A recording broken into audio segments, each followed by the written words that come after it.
Every day, thousands of cars vanish from roads across America. Some are stolen, some are found wrecked days later, and some simply disappear. No witnesses, no debris, no trace. Just absence, metal, flesh, and motion swallowed by silence. For cases, all real, all documented, and none of them make sense. These are the vanishing car mysteries that still have no explanation. It began with a man named Daniel Foster, 28 years old, an ordinary office worker from Tulsa, Oklahoma. On August 18, 2011, Daniel left his job just before 6 in the evening. It was hot that day, the kind of August heat that turns the pavement into a mirror. He told his co-workers he'd be home by dinner. He got into his silver Toyota Camry and pulled out of the parking lot. That was the last confirmed moment anyone saw him alive. Traffic cameras showed his car at 5:42 p.m. heading north on the I-244. After that, nothing. When his fiancée, Erin, called him at 6:10, it went straight to voicemail. She wasn't worried at first. Maybe traffic, maybe his phone had died. But when she got home around 7:30, the driveway was empty. Daniel's car wasn't there. Neither was he. By morning, she filed a missing person report. Police traced his route. Exits, gas stations, service lanes, all clear. No crashes reported, no signs of foul play. Helicopters searched nearby lakes for days. Even divers combed the water near the bridge. Not a single fragment of his car was found. The Camry's VIN number was logged in every system across the state. No hits. 2 weeks later, a truck driver stopped at a diner off Route 88. He told officers he'd seen something strange near Aloga Lake. A silver sedan parked halfway off a dirt road. Its headlights off, but its brake lights glowing faintly. He said it was about 10 miles off Daniel's route. When officers searched the area, they found no tire tracks, no broken brush, no disturbed soil. Just untouched gravel. When they checked maps, that dirt road didn't exist. It was listed as an old access trail from the 1970s, one that ended at the lake's edge. Daniel's Toyota has never been recovered. Neither has his phone's signal ever resurfaced. His voicemail to this day still plays his voice, calm, casual, asking to leave a message. It's the only sound left of him. 2 years before Daniel vanished, another family disappeared entirely. The McConnells from Boise, Idaho, parents James and Karen, and their 2 children, ages 9 and 12. On November 4th, 1999, they packed up their green Dodge Caravan for a weekend trip to Oregon. It was supposed to be a simple drive, about 5 hours. They left just before sunset, hoping to arrive by nightfall.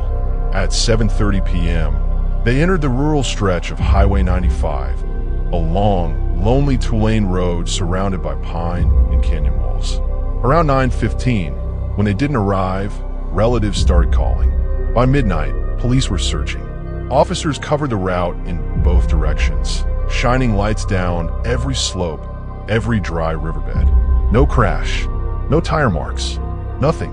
On the second night, a truck driver radioed in, saying he'd picked up faint voices on his CB frequency, a man and woman calling for help. He said the voices were mixed with static, repeating the word stuck. It lasted less than a minute. When authorities triangulated the signal, it led to a canyon near Hell's Canyon. Teams went in at dawn. What they found were 2 clear tire tracks ending abruptly on a patch of stone. The marks looked fresh. The rock around them was untouched. There was no railing, no broken glass, no metal scrape, no sign the van had gone over. It was as if the vehicle had stopped, lifted, and vanished. Investigators expanded the search for months. Nothing was found. Years later, hikers discovered what looked like a small scrap of metal with faded green paint about 30 miles away. Tests couldn't confirm it belonged to the McConnells' van. The last phone record from the family showed a call made at 7:41 p.m. from a rest area. The connection ended mid-sentence. It didn't drop. It stopped. A digital void. Forensic teams confirmed it wasn't a power loss or tower failure. The signal ceased existing entirely. To this day, there's no trace of the family. Locals still call that section of the canyon the Vanishing Mile. Truckers say their radios cut out there. sometimes hearing whispers through the static, words that echo like fragments of unfinished calls. 17 years later, another driver vanished just as suddenly. Ethan Miller, 22 years old, a university student returning to campus from his parents' house in Reno, Nevada. He texted his roommate at 8:27 p.m. saying, "Leaving now, should be there by midnight." He was never seen again. Ethan drove a white Honda Civic.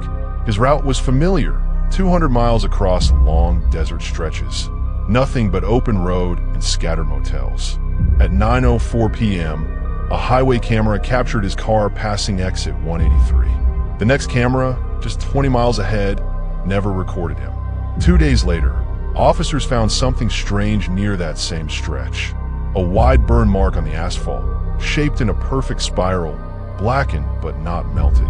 No glass, no metal, no oil residue, no rubber, nothing to suggest a crash or fire. The road beneath was hot to the touch, as though it had been exposed to heat from above. Forensics ruled out lightning. There had been no storms. Locals claimed to see glowing orbs moving low across the desert sky that same night. Orange and blue lights drifting in silence. The Air Force Base nearby refused to comment. 3 months later, a hiker found Ethan's phone 17 miles from the main highway, resting on top of the sand. It was clean, uncracked, and dry. When powered on, it buzzed once, and the screen turned to static. Not a glitch, but television-style white noise. The wallpaper had changed to black. The phone contained no files, no contacts, no timestamps. Every trace of identity had been wiped. There was one final detail. Under the battery cover, someone had scratched a single word into the metal frame: awake. No one knows who did it. In May of 2008, a retired couple from North Carolina, Paul and Linda Bowers, took their white Ford Escape for a scenic trip along the Blue Ridge Parkway. They called their daughter before leaving, saying they'd stop at an overlook for lunch. A park ranger later confirmed seeing them that afternoon near milepost 287. The weather was calm. The air was clear. By 8 p.m., they hadn't called back. By midnight, police were searching. Rangers found faint skid marks near an overlook leading toward the slope, but at the edge, the tracks simply ended. The guardrail wasn't broken. The ground below was undisturbed. Helicopters scanned for days with infrared cameras. No trace. For days later, a hiker discovered something uncanny. An upside-down tire imprint pressed into the dirt along a side trail, as if a car's weight had been inverted. There were no other footprints nearby, no animal tracks, no signs of disturbance. Just the single inverted mark. 6 months passed with no progress. Then, a Ford dealership in Kentucky received an automated service request tied to the Bowers VIN number, nearly 300 miles from where they'd vanished. Security footage from that day showed the service bay empty. Yet the sensors detected a vehicle entering the lot, triggering cameras and pressure plates. The system logged a white Ford Escape at 2:12 p.m. The footage, however, showed only an empty space and the faint sound of tires moving over gravel. The dealership dismissed it as a glitch. Investigators disagreed, but couldn't explain it. Every May since their disappearance, their daughter still receives an automated reminder email from her parents' warranty provider. The subject line always reads, "Service due." Across these 4 vanishings, different years, different states, one thing remains constant: silence. No crash, no witnesses, no closure. Each disappearance occurred along stretches of highway with poor signal, no cameras beyond a certain point, and a precise moment of technological interference. GPS logs freeze, radios go silent, cell signals cut mid-sentence. Every case ends in the same gap, a moment between data and emptiness. Investigators call it signal death. Families call it something else. Some believe these highways intersect electromagnetic corridors, zones of interference where physics behaves unpredictably. Others say it's psychological. Exhaustion, mirages, human error. But even the skeptics admit the evidence doesn't add up. There's no sign of the cars anywhere. No metal, no fuel, no trace that they ever existed beyond the last frame caught on camera. A retired investigator from the Nevada Highway Patrol once said, "We didn't lose them on the road. The road lost them from us." He refused to elaborate further, but later confided that in one of those search zones, his compass spun uncontrollably for almost an hour, and his cruiser's dashboard clock reset itself to 12 o'clock. When asked about it, he just said, "That stretch of highway, it isn't normal." Truckers talk about it in hushed tones. Some routes they won't drive after midnight. They call them dead corridors, not because they're haunted, but because nothing works there. GPS, phones, radios, everything turns to static. One driver claimed he saw headlights appear in his rearview mirror on a desolate stretch of Route 95, following him for miles. When he pulled over to let the car pass, there was nothing behind him. The lights vanished instantly, leaving the darkness too complete to be natural. For the families of those who disappeared, theories bring no comfort. They don't care whether it's physics or fate. They just want an answer. Some leave crosses by the roadside where their loved ones were last seen. Others keep the missing person flyers updated year after year, long after the photos fade and the corners curl. Hope becomes a habit. Waiting becomes a way of life.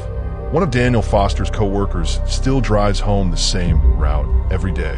He says there's a short section where the radio always dies for a few seconds, the same exit where Daniel's car was last seen.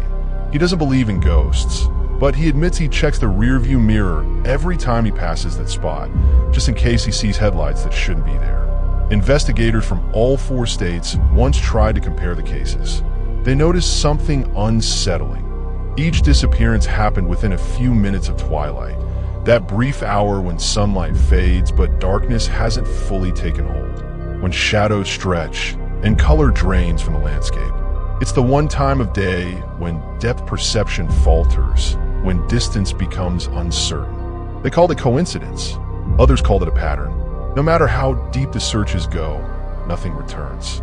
It's as if the roads themselves are erasing evidence, swallowing time, memory, and everything traveling through them. Every map has its gaps, every journey its vanishing point. Maybe these people took a wrong turn, or maybe the roads took them. Either way, the silence left behind feels heavier than any explanation could. Because every time someone disappears, it's as if the highway itself exhales. One more soul absorbed into the endless miles. If you ever find yourself driving down an empty road late at night, miles from any light, and your radio goes silent, if your phone loses signal and the world outside your headlights feels too still, don't stop. Don't look back. Keep driving. Because some stretches of highway don't end where you think they do. Some keep going into places we were never meant to follow. 4 cars. For disappearances. No wreckage. No answers. Just open road and the kind of silence that swallows sound, memory, and reason. And somewhere out there, under the hum of tires and the whisper of wind, maybe another engine is fading, headlights dimming, turning slowly into nothing. Because on America's highways, sometimes the road isn't taking you somewhere. Sometimes it's taking you.